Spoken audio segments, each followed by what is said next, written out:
Hi everyone, welcome back to Cheryl's Creations. This is take 2. I just went through my whole thing, thought I did the whole video, and a few seconds into the last attempt, my light went out on my my little standy thing here, and guess what? It shut the video off, and so I rambled for probably almost 20 minutes and did not get any video. So take 2. All right, so welcome or welcome back. If you're new, hit the subscribe button, hit a like button. You can also, if you subscribe, you can hit that little bell over to the side, and it'll let you know whenever I post a new video. And then you can join along and see what's new in my world. And so I appreciate everybody that comes and hangs out. Bring your coffee, bring your tea. I don't drink coffee. I do drink some hot teas. I really like a good sweet tea, but the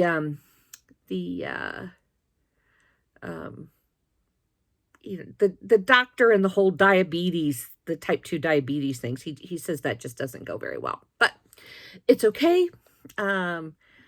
So I dearly love my Diet Cokes, and I just don't happen to have one in here today. I just finished one right before I came in. So yeah, this is Saturday. No, it's not. Seems like a Saturday. This is Friday, and I have some things I've started, some things that are in process, and some things that I have finished. So anyway, I guess we'll start with the things that I have just started. And basically, I started a new batch of yarn. So I'm kind of thinking Christmas colors. So these are tie-dye. There's going to be some marbling going on. Going to be about several shades of pinks and reds. The dye is in there. The dye is setting. It's been sitting. It's been doing its thing for about 3 hours. And we're going out to dinner with some family this evening. So when we come back from dinner, I will rinse these and hang them up to dry. And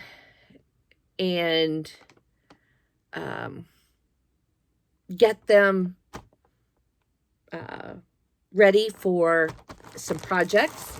The other color I did was a green, and you can kind of see it's got a little more white left through it. So I'm thinking, and these are 100% cotton. It is the more kitchen cotton style. It is sugar and cream. I bought it at Walmart. I bought it on the big cone. And actually buying it at Walmart on the cone is so much cheaper. You get, it's about a 14.5, 15 ounce cone, but you know, what they don't tell you is that the centerpiece of the cone weighs about 1.5 ounces. So there's a good 13 ounces of yarn for $10. So that's a pretty good deal. So I'm thinking I'm going to make some Christmas colored pot holders and dishcloths.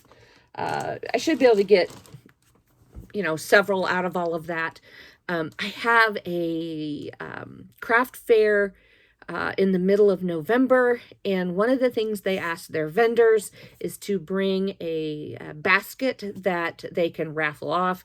And so I'm thinking some kind of a kitchen basket with maybe some hanging towels, hot pads, dishcloth, bottle of dish soap.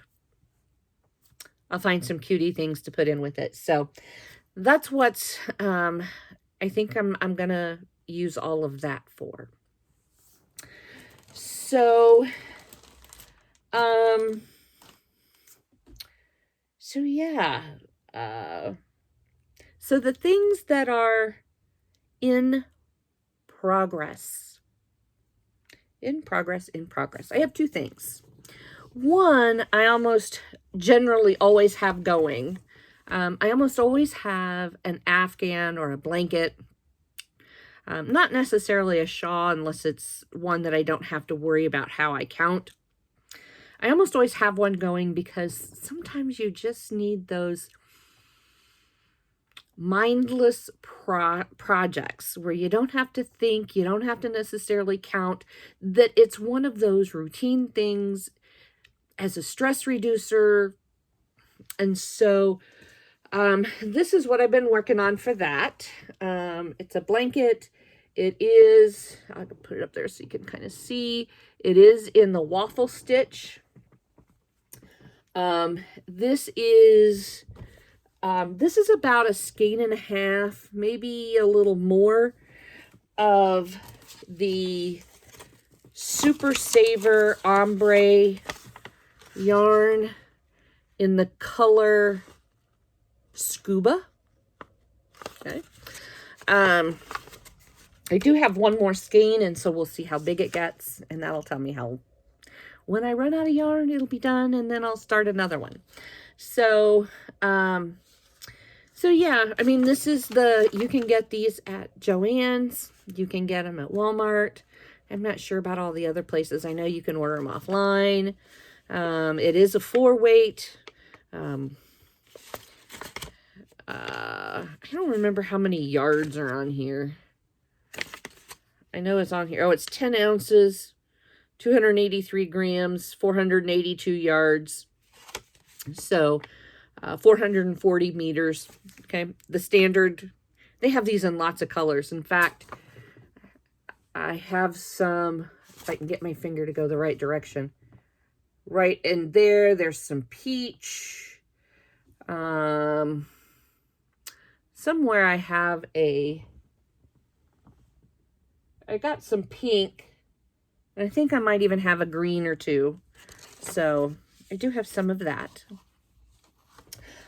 The other thing that I have that's in the works is this cutie. This is a doll made from the book, My Pretty Brown Doll. And I will put the information for that pattern or that book in the description box. I got her started a while back and then got sidetracked into other things. And so I'm wanting to get her finished. But one of the things I've decided is her neck is just way too tall.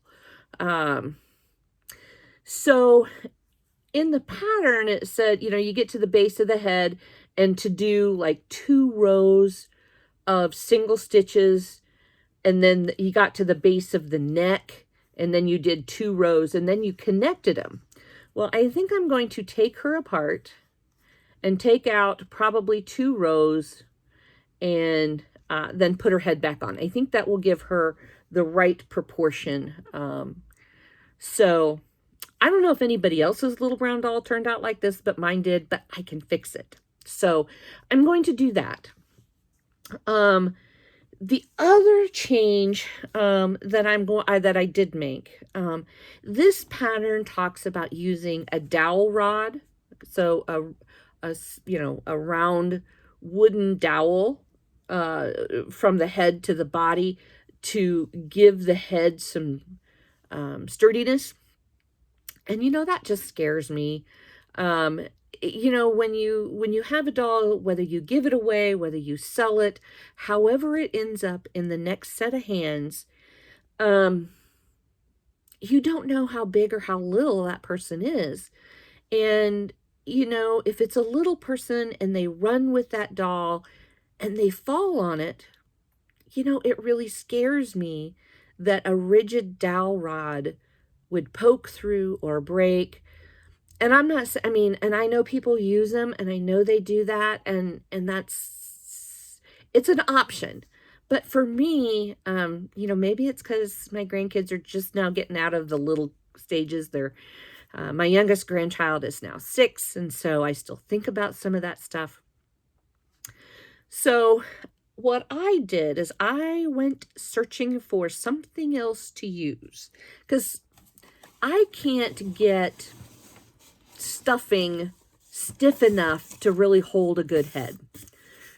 So I found this. This is styrofoam. It is a 1-inch by 10-inch dowel in styrofoam.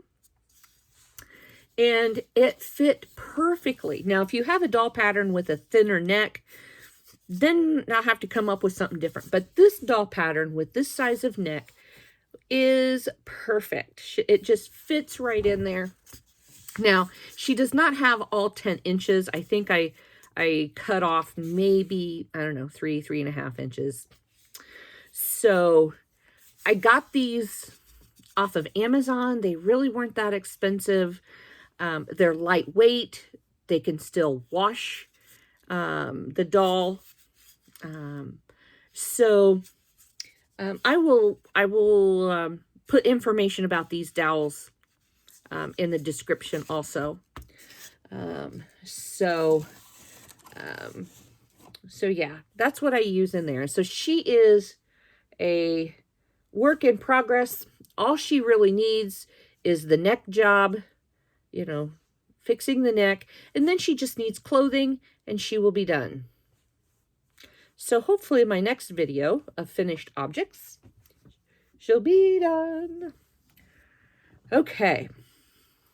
So that takes us to the finished objects, finished items for this time around.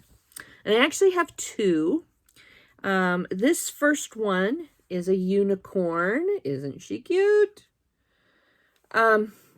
This unicorn, the body color, this is the yarn I speckle dyed about 2 weeks ago.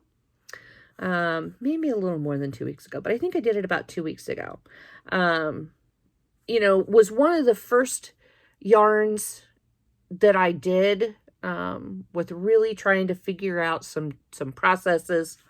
And so I figured, well, let's try her in a unicorn. And, so this is probably used about 2 ounces, maybe a little less of this color. It is cotton. I did go in my stash and I found the ends and the hair and tail are also cotton. It's a different cut type, but you can see she's got eyes. I think she probably needed bigger eyes, but the next one maybe I'll do bigger eyes. So, but you know, tell me what you think. Tell me if you like the speckled yarn, if you think it looks good, if I should, you know, is it a keep it or trash it type of thing. Let me know what you think. And, you know, see what other colors and types of dye processes I can come up with. So, my last finished project is my all-time favorite right now. It's a frog. I think you guys, if you watched the video, I showed you, I had gotten some new stuff. I got some new yarn, but I also had picked up this book, Zoomigurumi Favorites. And in this book is the pattern for this frog. You can see him right there. Ta-da! And so I did him, and he is adorable. You can see his face. His arms and legs are movable. Okay. He's got kind of the dangly, we can see him dangle. What I did on this pattern, I changed the way I attached, or I deviated from the pattern. And so when I attached the arms and legs, I did them like an old-fashioned teddy bear or doll, like when they used the pins, the inset pins. And I don't know if you can see, I did like a stitch here, and I went several times.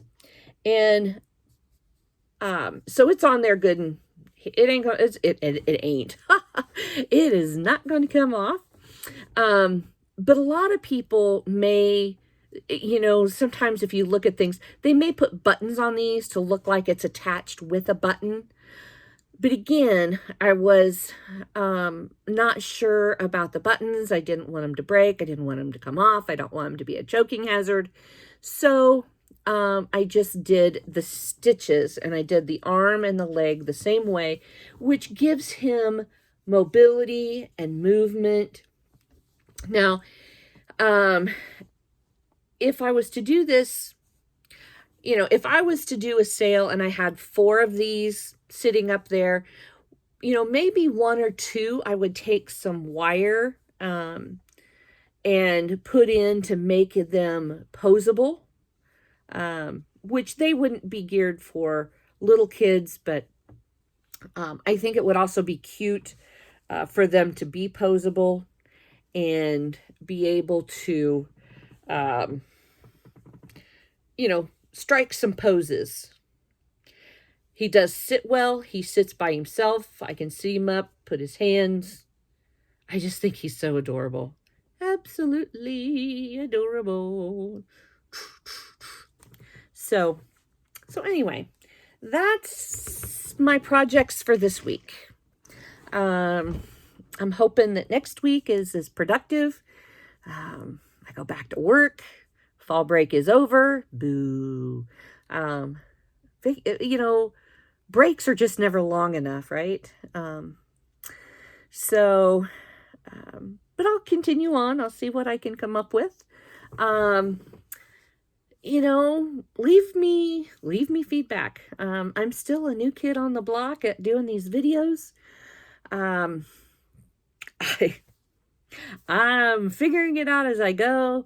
And I do think I'm going to make an appointment with my niece. My niece is 20. I think she just turned 26. And she has a degree in advertising, marketing, management. She works at a big wig company out in San Francisco. And she's going to be home for Christmas. So I think I am going to make an appointment with her so that she can get me familiar with maybe doing some editing of videos, just some different things that might help me do a better job. Because I'd love to have a better job. I just like doing the videos. But it would be fun to be able to know how to do some additional creative things with the videos. So I'm looking forward to that. And I do want to give a shout out to Llama Mama Kayla, as she's recovering from her surgery, and let her know that we are praying for her.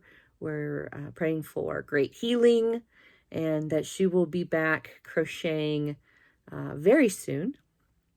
I also want to give a shout out to my cousin Susan.